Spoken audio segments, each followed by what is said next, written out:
Selama di penjara 15 tahun, istrinya tak pernah menjenguk, siapa sangka saat keluar pemandangan rumahnya sampai ia tak bisa berkata-kata. 15 tahun lalu, Denny harus dihukum penjara karena tidak sengaja menabrak seseorang dan dihukum 15 tahun penjara. Selama 15 tahun ini, orang tuanya tidak pernah menjenguknya, bahkan istrinya yang baru menikah setahun dengan pun tak pernah menjenguknya. Demi tahu pasti orang tuanya marah besar karena dia merusak nama keluarga. Sedangkan istrinya, dia begitu lama di penjara. Dia rasa istrinya pasti menikah lagi dengan pria lain, itu yang ada di pikiran Denny. Hari itu Denny berdiri di depan penjara sangat lama, baru akhirnya mengangkat tas ranselnya melangkah lagi ke tempat yang sangat dia kenal namun juga asing. Dia pulang ke rumahnya, namun siapa sangka ternyata di dalamnya bukan keluarganya. Menurut penghuni rumah, dia membeli rumah itu 14 tahun yang lalu. Rumahnya sudah dijual, Denny hanya bisa merenung di depan pintu rumah itu sangat lama. Kemana perginya kedua orang tuanya, kemana dia harus mencarinya? Saat itulah ia teringat rumah tua milik orang tuanya di desa, ia merasa harusnya orang tuanya akan pulang ke sana.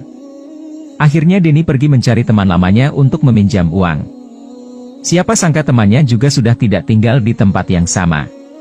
Karena kebingungan, akhirnya Denny hanya bisa mencari pekerjaan untuk mendapatkan uang agar bisa membeli tiket ke desa.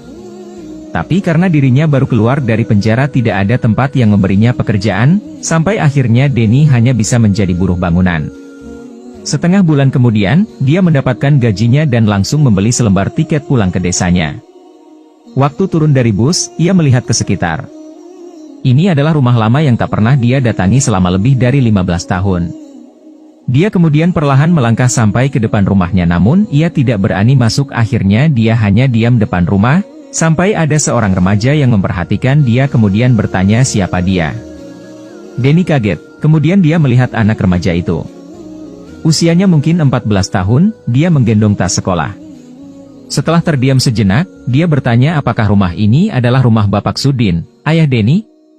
Remaja tadi mengangguk, baru saja dia mau mengatakan sesuatu, tiba-tiba pintu rumah dibuka, seorang wanita paruh baya keluar dari rumah, usianya kurang lebih 40 tahun, melihat remaja tadi dia melambaikan tangan, "Nak, siapa itu?" "Mama sudah bilang berapa kali jangan banyak bicara sama orang asing." Denny langsung mengenal suaranya, dia berputar, ternyata istrinya berdiri di sana. Istri Denny, Lani sudah tidak muda seperti dulu, bahkan dari wajahnya dia kelihatan kusam dan kelelahan, rambutnya bahkan sudah beruban. Denny tidak bisa menahan dirinya, dia langsung berteriak, "Lani!" Lani memandang Denny sekian lama, baru melangkah keluar menggenggam tangannya tanpa sepatah kata pun, dia menangis, remaja laki-laki tadi sama sekali tidak mengerti apa yang terjadi. Di sanalah Denny bertemu istrinya, bahkan baru tahu kalau anak remaja itu adalah putranya. Ibu Denny terbaring di atas ranjang, sudah tidak bisa melakukan apa-apa. Hidup ibunya kini bergantung pada istri Denny, Lani. Lani yang merawat anak dan ibunya selama ini, sedangkan ayah Denny meninggal dunia tidak lama setelah Denny masuk penjara karena kecelakaan. Ternyata, 15 tahun ini banyak sekali kejadian yang tidak ia ketahui. Ibunya pingsan waktu tahu Denny masuk penjara, dia koma dan tidak bisa sadar lagi, kini dia menjadi manusia yang tak bisa sadarkan diri. Demi merawat sang ibu, Lani menjual rumah mereka dan kembali ke desa.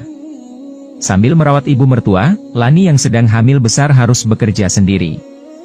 Mengetahui kehamilannya siapa sangka ayah mertuanya meninggal, sedangkan ibu mertuanya masih dirawat di rumah sakit.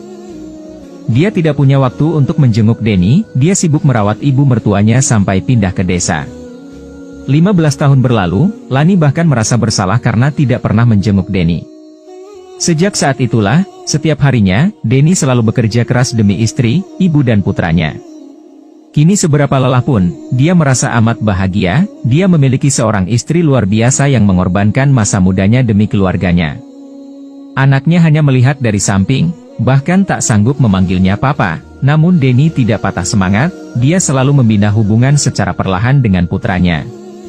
3 tahun kemudian, Denny berhasil membeli sebuah rumah yang layak bagi ibu dan istrinya, dia juga berhasil menyentuh hati anaknya dengan segala perbuatannya. Saat itulah pertama kalinya putranya memanggilnya papa, itu merupakan hadiah yang sangat besar bagi Denny. Denny merasa hidupnya sekarang sangatlah bahagia, segala yang ia dapatkan sekarang, itu adalah pengorbanan sang istri.